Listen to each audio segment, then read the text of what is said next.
White House Press Secretary Kayleigh McEnany deflected questions of why Donald Trump has been tweeting conspiracy theories about the 2001 death of an aide to Joe Scarborough by trying to cast blame on the Morning Joe co-host himself. The widower of the aide, Timothy Klausutis, sent a letter to Twitter CEO Jack Dorsey last week, asking the platform to remove the tweets. His wife, Lori, died in 2001 when she was serving as a staff member to Scarborough, who was then a congressman from Florida. The coroner ruled her death accidental, but Trump has tweeted that it is a cold case. In the letter, Timothy Klausutis wrote that the President of the United States has taken something that does not belong to him, the memory of my dead wife, and perverted it for perceived political gain. Trump's tweets had inferred that Scarborough was involved in Klausutis's death.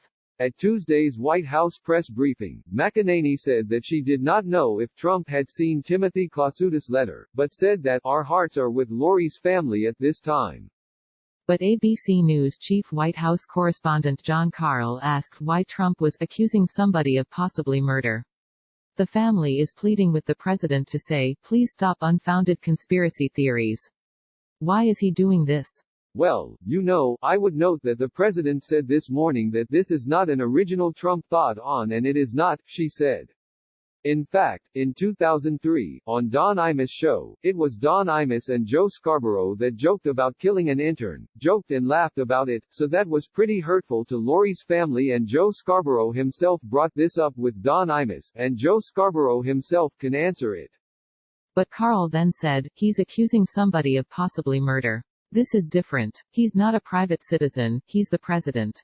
McEnany then tried to shift to accusations that Scarborough and his co-host and wife, Mika Brzezinski, have made.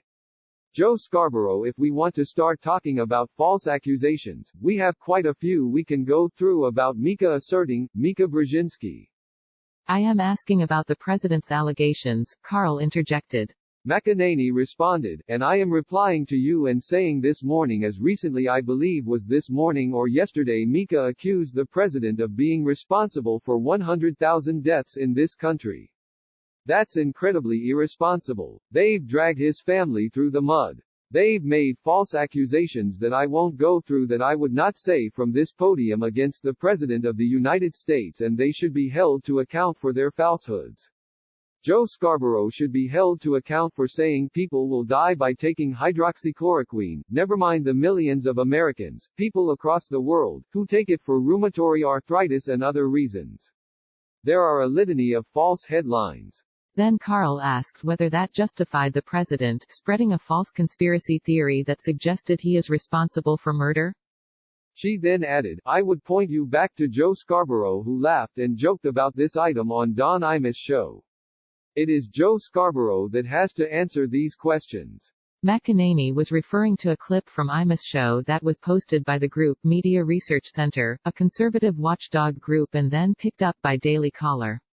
It was identified as coming from 2003. Later, Yamiche Alcindor of PBS NewsHour asked her why can't this widower get peace from the president. McEnany gave a similar answer. The widower is talking specifically about the president. Are you not going to answer that?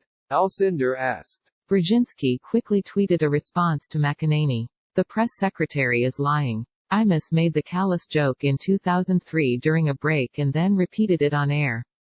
Joe was embarrassed and said, "What are you going to do?" trying to move on to talk about the show.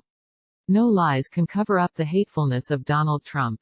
At the end of the press briefing, McEnany was asked whether Trump was asking for someone in law enforcement to reopen the case.